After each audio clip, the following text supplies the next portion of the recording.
तो फाइनली आज RRB NTPC का एग्जाम खत्म हो चुका है। अब आगे क्या, बहुत ज्यादा कमेंट्स आंसर की को लेकर के आ रहे हैं, रिजल्ट को लेकर के आ रहे हैं, कट ऑफ को लेकर के आ रहे हैं और साथियों को टेंशन हो गई है कि हमारे जोन में क्या कंपटीशन था, क्या इस बार हमारी कट ऑफ रह सकती है, क्योंकि कट ऑफ जोन वाइज रहने वाली है, सबकी अलग अलग रहेगी, किसी की कम तो किसी की ज्यादा। डिपेंड करता है कंपटीशन कितना था, सीट कितनी थी, फॉर्म कितने भरे गए, बहुत सारे फैक्टर्स देखे जाएंगे आप सभी के। तो भाई बहुत ज्यादा कमेंट्स पहले तो आंसर की को लेकर हैं, क्योंकि अभी जो आपके सवाल बन रहे हैं वो आंसर की के बाद कितने सही होंगे कितने गलत होंगे, ये भी अपने आप में एक टेंशन लेने वाली बात है। लेकिन मैं फिर कहूंगी टेंशन लेने से कुछ नहीं होता, चिल रहिए, जो भी है जैसा भी है, जो होना है वो तो होगा ही होगा। अब तो एग्जाम हो चुका, अब टेंशन लेके कौन सा बड़ा हम उखाड़ लेंगे किसी का, है ना। तो टेंशन तो लेनी नहीं है। अब आपकी आंसर की कब आएगी, ठीक है जी, बाकी आपका रिजल्ट कब आएगा और कुछ और डाटा जो आपके लिए जरूरी है वो सारा कुछ शेयर आपके साथ किया जाएगा। तो चलिए स्टार्ट करते हैं। आरआरबी एनटीपीसी सारी जानकारी तथ्य प्रमाण के आधार पर रखी जाएंगी, फैक्ट के आधार पर रखी जाएंगी, कुछ भी मेरा विचार नहीं होता है, सारी जो भी होगा वो फैक्ट होगा, फैक्ट बोलेगा वो, मैं नहीं बोलूंगी, ठीक है। तो चलिए बात करते हैं कितने दिन आपका एग्जाम चला। काफी साथी कह रहे हैं मैम अभी उनका तो हो जान दीजिए जिनका पेपर कैंसिल हुआ था। आपको पता है धांधली भी हुई थी पेपर में कई सेंटर्स पे, जैसे रांची में कई मैंने शेयर भी किए थे आप सभी के साथ।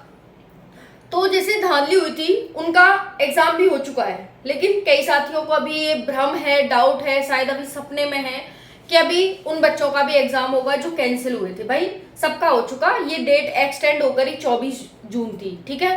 तो 24 जून का आपका एग्जाम खत्म हो चुका है, 24 जून, ठीक है। वैसे 22 जून तक था लेकिन 24 जून तक होगा था, ठीक है।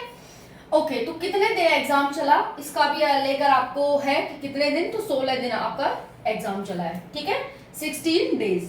ओके जी, चलिए टोटल शिफ्ट कितनी थी, तो 47 टोटल शिफ्ट थी, 47, ठीक है जी। आपका किस शिफ्ट से, किस जोन से, किस कैटेगरी से कितना स्कोर है कमेंट में जरूर बताइएगा, जरूर बताइएगा भाई, ठीक है। आपके डाटा के लिए ही, क्योंकि रिजल्ट आने में एक समय लगेगा साथियों, एक लंबा समय, जो मैं आपको बताने वाली हूँ कितना समय लगेगा, ठीक है। तो तब तक भाई ऐसे तो मान नहीं सकते कि ठीक है नहीं होगा या हो जाएगा, ऐसे तो कर नहीं सकते। तो डाटा जरूर बताइएगा जिससे मैं आपको एक एक्सपेक्टेड कट ऑफ बता सकूं।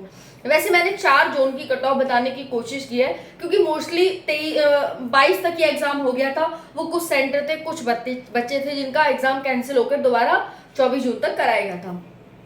तो मैंने 4 जोन का कट ऑफ आपको बता दिया है, देख लेना, वो डाटा फैक्ट के आधार पर है। चलिए आंसर की का इंतजार कब समाप्त होगा साथियों, आंसर की का एक बार ना डाटा देख लेते हैं। क्या डाटा है, ये अभी हाल फिलहाल का डाटा है। एएलपी 2024 का 5 दिन बाद आंसर की, आरपीएफ एसआई की 3 दिन बाद, आरआरबी जेई की 4 दिन बाद, आरपीएफ कांस्टेबल की 5 दिन बाद, आरआरबी जेई सीवीटी 2 की 2 दिन बाद, आरआरबी पैरामेडिकल की 5 दिन बाद और आरआरबी एएलपी सीवीटी 2 की है साथियों यहाँ पर 1 दिन बाद। ये आरआरबी जेई सीवीटी 2 है, ये आरआरबी एएलपी सीबीटी 2 है, 1 दिन बाद, ठीक है। तो अब इससे क्या कंक्लूड करोगे आप ये कंक्लूड करोगे कि एग्जाम होने के 1 दिन बाद से 5 दिन के अंदर आपकी आंसर की जारी हो जाती है। बिल्कुल सही है भाई, कोई दिक्कत नहीं है इसमें। तो अब आपका क्या कहना है, 24 जून का आपका एग्जाम खत्म हुआ तो आपकी अब आंसर की कब आनी चाहिए, तो आप कहेंगे मैम 5 दिन बाद आ जानी चाहिए, डाटा के अकॉर्डिंग तो 1 से 5 दिन के अंदर। कहने का मतलब है कि भाई 24 तो छोड़ दीजिए, 25, 26, 27, 28, 29, 30 का इंतजार नहीं करना।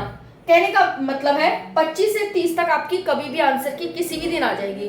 अब मोस्ट संभावना इस दिन की तो है नहीं, क्योंकि हाँ इस दिन की हो सकती है, इस दिन की है, ठीक है, क्योंकि 1 दिन एएलपी सीबीटी 2 का भी आया है।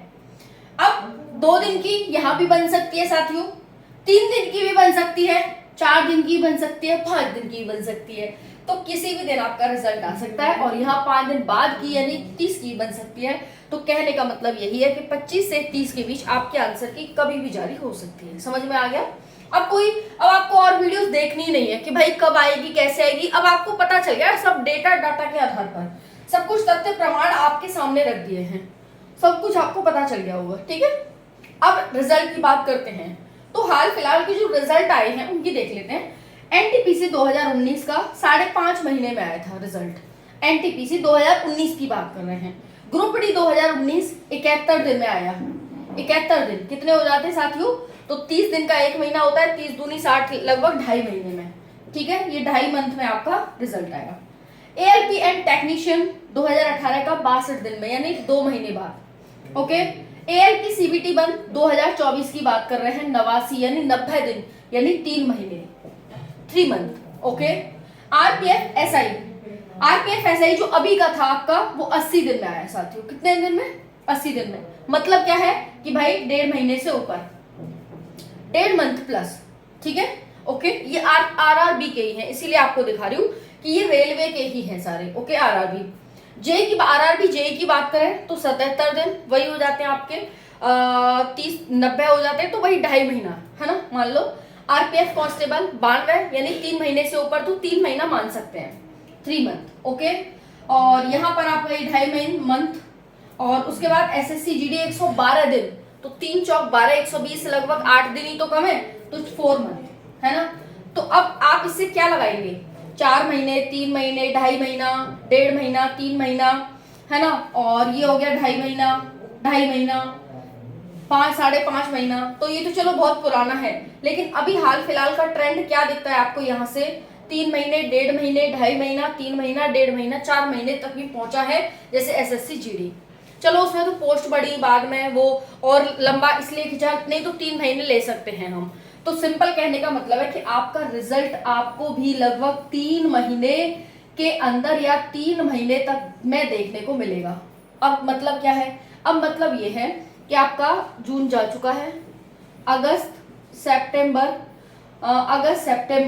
तो 3 महीने तक ही देखने को मिलेगा। तो सिंपल है, सितंबर, देखो अगस्त सितंबर में जुलाई भी तो है अभी, जुलाई अगस्त सितंबर, ठीक है। तो 3 महीने में यहाँ कहने का मतलब है सितंबर में आपको अपना रिजल्ट देखने को मिल जाएगा। सितंबर में, जुलाई अगस्त सितंबर, ओके। तो भाई रिजल्ट रख लो, सितंबर आपका पहले ही आ जाएगा, 25 से पहले ही देखने को मिल जाएगा। अब आपको कहीं जाना ही नहीं है, सारी जानकारी तथ्य प्रमाण के आधार पर आपके साथ रखी गई है, सारी जानकारी, ठीक है। बाकी नंबर जरूर बताइएगा, किसके कितने नंबर किस जोन से किस कैटेगरी से बन रहे हैं। बाकी मैंने सारे जोन की पोस्ट, कंपटीशन, 15 गुना बच्चा, 1 लाख प्लस समथिंग बच्चा सीबीटी 2 के लिए जाएगा, सभी को सीबीटी 2 का इंतजार है। जानकारी पसंद आई हो, तथ्य प्रमाण ऐसे ही नहीं मिल जाते हैं, बहुत डाटा खोजना पड़ता है, बहुत ज़्यादा दिमाग लगाया साथियों, जब जाकर आपको एक सीक्वेंस में चीज़ें दे पाई हूँ यहाँ पर। वीडियो को लाइक जरूर करना, चैनल को सब्सक्राइब जरूर करना। फिर मिलेंगे जल्द ही नई वीडियो के साथ। राधे राधे, जय हिंद।